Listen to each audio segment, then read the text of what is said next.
Audio Jungle. Observa la siguiente caricatura y a qué conflicto mundial hace referencia. Aquí vemos dos caricaturas. La primera nos muestra al tío Sam, porque nos representa con el sombrero de los Estados Unidos, y al oso, que nos representa con una corbata roja, representando también una fuerza especial. Y la segunda imagen nos representa una película en la que retrata más o menos qué acontecimientos sucedieron en la Guerra Fría, pero en un momento determinado. En la anterior caricatura se ilustra uno de los conflictos más importantes de la segunda mitad del siglo XX, la Guerra Fría.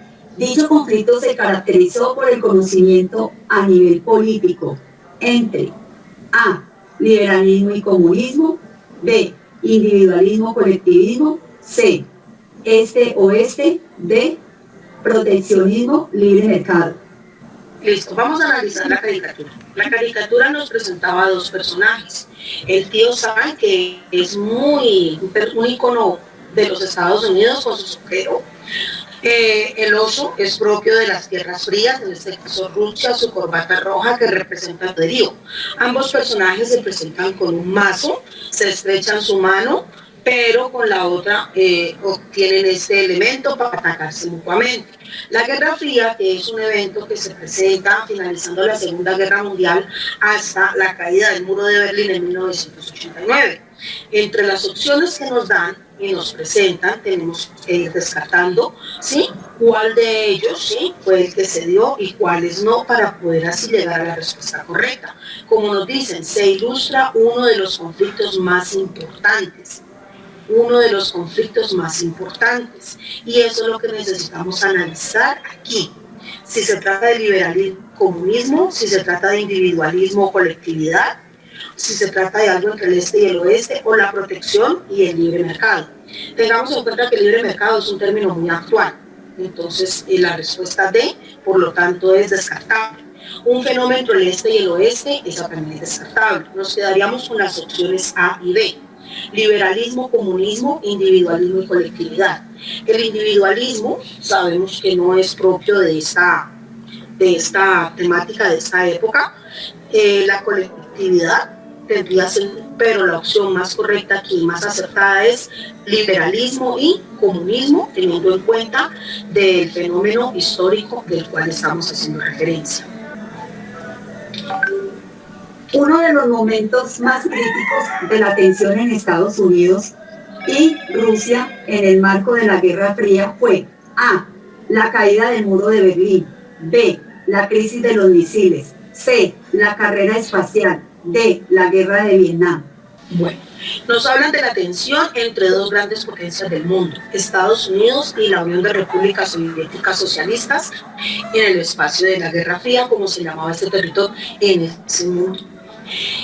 Tengamos en cuenta las opciones: la caída del muro de Berlín, 1989, la crisis de los misiles. Sabíamos que esas dos potencias mantenían esa competencia, tanto a nivel de equipos, como son los misiles, como también la conquista por el espacio.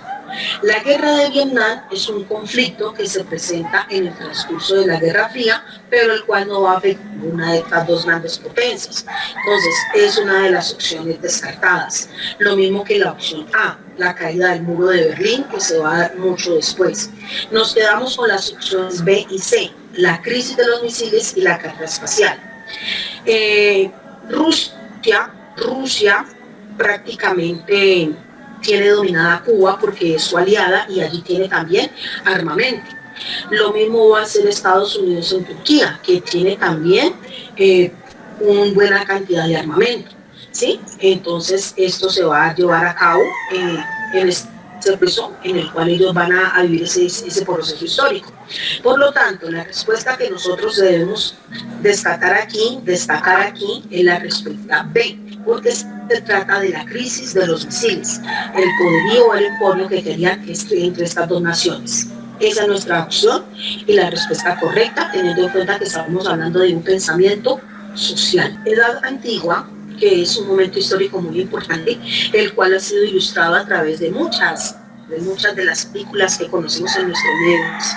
Tales como Troya, como de Vikingos, Gladiador, películas muy marcadas, muy que nos identifican con este momento histórico, el poderío, por ejemplo, de Esparta, de Troya, de los vikingos, de los gladiadores, su gran poderío y las civilizaciones en el momento en el cual se desarrollaron y particularmente los lugares en los cuales poblaron.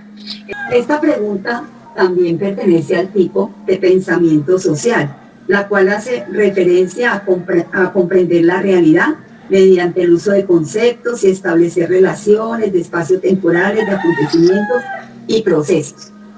Las culturas de la antigüedad vivieron en las riberas de los ríos, en época de invierno. Los ríos se desbordaban y ocasionaban grandes inundaciones, lo que afectaba negativamente a la población. Por esto, las grandes civilizaciones antiguas, tengo opciones de respuesta. A. Migraron durante el invierno hacia otras regiones. B. Aprendieron a controlar las crecientes de los ríos. C. Durante los inviernos fueron presa de las inundaciones. D. Perdieron cosechas y ganado por las inundaciones. La respuesta que corresponde a la A y a la C sería descartable. Migración durante el invierno hacia otras regiones. D. Perdieron cosechas y ganado por las inundaciones. ¿Por qué se descartan? Porque tenemos en cuenta que estas son civilizaciones antiguas, son civilizaciones que política, social, económicamente estaban bien desarrolladas. Entonces, la respuesta sería la B. Aprendieron a controlar las crecientes de los ríos. La siguiente pregunta nos ayuda a apreciar las imágenes. La edad antigua corresponde a un periodo que comprende desde el cuarto milenio antes de Cristo hasta el siglo V después de Cristo. Según algunos historiadores, el inicio de la antigüedad corresponde al descubrimiento de la escritura y su fin, con la caída del Imperio Romano. De acuerdo con la anterior información, ¿cuál de las siguientes imágenes corresponde a la antigüedad? Tengamos en cuenta que nos estamos hablando de una protohistoria, que es un periodo transicional entre lo que es la prehistoria y la historia, de la cual no existen testimonios como tal, sino simplemente referencias. Observando las imágenes, la imagen A, compañita. La imagen A pertenece a unas imágenes en las que aparecen, digamos, como arte rupestre y son, digamos, jeroglíficos, son como representaciones de imágenes. En la B nos hace referencia, igual que la D, a una época de los primeros pobladores. En la C hace referencia a las pirámides. En la B y D podemos decir que los pobladores se comunicaban con sonidos gluturales, entonces nos quedaría la C. ¿Por qué la C? Porque tenemos las pirámides y en la C se refiere a una civilización egipcia, ya que tenía un código de escritura para poderse comunicar. Mientras que en la A no hay escritura, son solamente representaciones gráficas.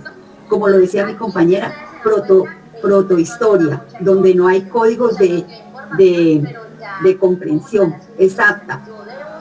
La C se refiere a la civilización egipcia que ya tenía un código establecido. Por eso la B y la D también son descartables porque eran los primeros pobladores y se comunicaban con sonidos guturales, mientras empezaron a desarrollar el lenguaje oral. La siguiente pregunta también tiene que ver con el pensamiento social. El Estado moderno tuvo su origen en el siglo XV, etapa que se caracterizó por la aparición de las monarquías absolutas que lograron la concentración del poder en manos del rey. Para conseguir esta supremacía, los monarcas debieron A. Mantener el sistema de alianzas entre señores y vasallos, característico de la sociedad feudal. B. Imponer su poder frente a los señores feudales, a la burguesía municipal y a las autoridades eclesiales. C. Recurrir a los ejércitos de la nobleza feudal y por medio de la guerra extender su poder a otros territorios. D. conformar cortes de personajes ilustrados que los asesoraran sobre la mejor forma de gobernar. Analizando las preguntas y teniendo en cuenta lo que nos van a decir aquí, de que la concentración del poder se encuentra en manos del rey, tenemos que ir eliminando opciones para llegar a la opción correcta. La A nos dicen que mantener un sistema de alianzas entre señores y vasallos, que era lo característico de la sociedad feudal. Tengamos en cuenta que la sociedad feudal es el manejo de las tierras y que eso era lo que le convenía al rey, que siguieran alimentando las tierras para él seguir cobrando los impuestos. En la B nos hablan de un poder frente a los señores feudales y la burguesía municipal, así como las autoridades de la iglesia, que es el clero. Recurrir a los ejércitos de la nobleza feudal y por medio de la guerra extender su poderío a otros territorios, pues eso también se logró en cierto momento, donde expandían su poderío. Conformar cortes de personajes ilustrados que los asesoraran a la forma de gobernar, la verdad fueron muy limitados porque solamente era el rey. Observando las imágenes, tengan en cuenta, necesitamos ser muy visuales. Aparecen dos símbolos y esto es lo que debemos tener muy presente en esta pregunta. Bueno, aquí podemos ver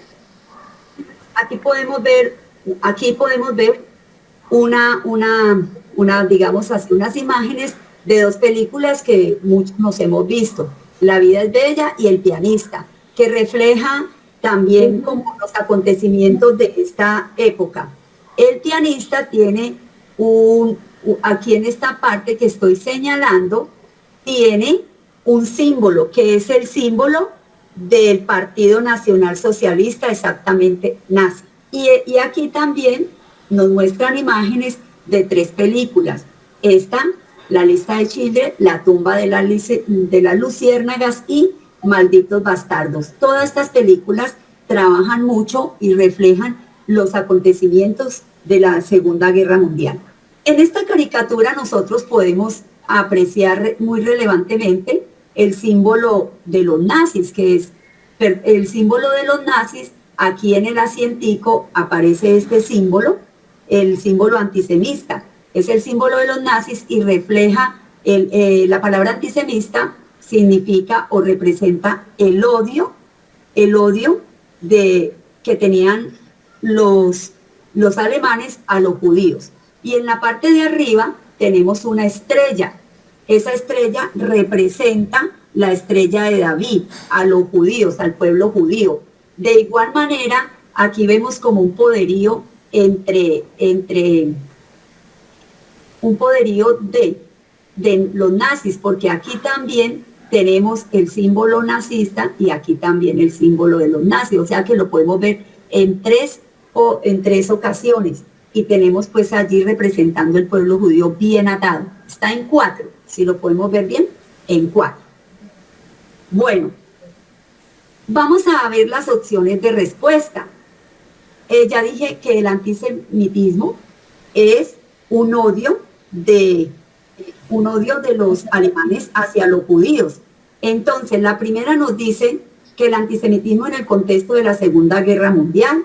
B, la invasión de Polonia por parte de Alemania, que marcó el inicio de la Segunda Guerra Mundial. Aunque ahí nos habla de la Segunda Guerra Mundial, no tiene que ver nada con Polonia, tampoco en la caricatura cuando yo expliqué no hablé de Polonia, ni en el texto. La C, la detonación de 2 bombas atómicas en Hiroshima y Nagasaki, pues tampoco aparece allí, porque aquí lo que estamos hablando son 2 pueblos, uno que odia y que domina, y el otro que es dominado. Podemos descartar la C, la B y la C. ¿Por qué? Porque no tienen que ver con el acontecimiento de este siglo XX, exactamente, la Segunda Guerra Mundial. La respuesta correcta allí sería la D, el holocausto judío perpetrado por el Ejército Nacional Socialista Alemán. Y lo hemos representado en esa imagen con mucho poderío cuando vemos 4 símbolos del nazismo. Entonces la respuesta correcta sería la D.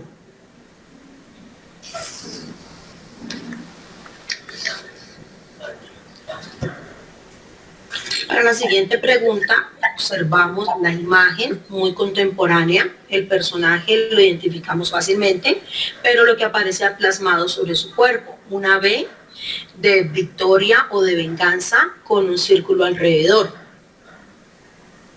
Nos dicen, siendo antiindividualistas, el sistema de vida fascista pone de relieve la importancia del Estado y reconoce al individuo solo en la medida en que sus intereses coinciden con los del Estado.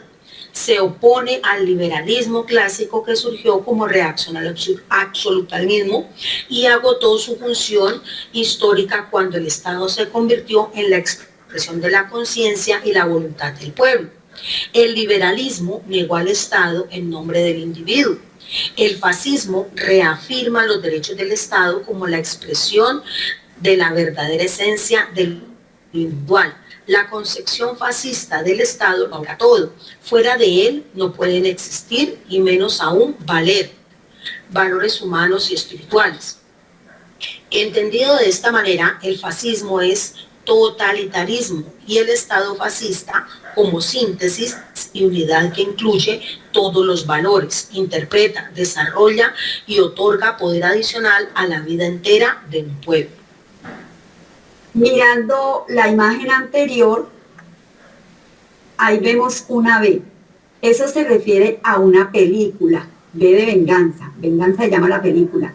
Y esa película representa cómo una mujer que lucha por sus propios intereses, por un proyecto de vida, por su individualidad, pero se encuentra en un estado totalitario. Ella está encarcelada, pero de igual manera, ella dice que prefiere vivir 3 años de rosa, es decir, de muchas felicidades que tuvo, y que las tiene en su recuerdo a vivir un estado totalitarista. Vamos con las opciones de respuesta. ¿Cuál de los siguientes? ¿Cuáles de las siguientes no corresponden a un principio de Estado totalitario? Tengamos en cuenta que nos resaltan el no. Nos resaltan el no. A. El Estado está por encima de la individualidad. B. El Estado puede mantenerse unido. C. La conciencia individual es un elemento fundamental para el Estado. D. No existe separación en el Estado, sino un único órgano regulador. En el texto a mí me están explicando que es fascismo y me están diciendo que es un Estado totalitario.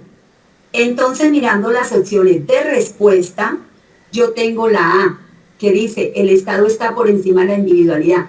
Y la pregunta que está resaltada ahí con rojo me está diciendo que tengo que buscar una respuesta que me diga que no pertenece a un Estado totalitario. Está bien resaltada allí. Entonces, el Estado está por encima de la individualidad. Esa respuesta no puede ser. ¿Por qué? Porque un Estado absolutista está por encima de todo un pueblo y de toda una individualidad. B. El pueblo debe mantenerse unido. Para un Estado totalitario, mantener un pueblo, punto, unido, pero bajo un régimen absolutista y estar por encima de todos los intereses del pueblo, al Estado le conviene eso. Vamos con la D. No existe separación de poderes en el Estado, sino un único órgano regulador. La respuesta D tampoco se acomoda a la pregunta que nos está diciendo no. No hay ramas del poder aquí público, no hay elecciones, no hay nada, es bajo un Estado totalitario, un solo régimen. Entonces la respuesta correcta, opción de respuesta, es muy fácil descartar la A, la B y la D. ¿Con cuál me quedo? Con la C. La conciencia individual es un elemento fundamental para el Estado, ya que ya esa individualidad me da, digamos, esa libertad de yo pensar y de analizar y de reflexionar y de actuar.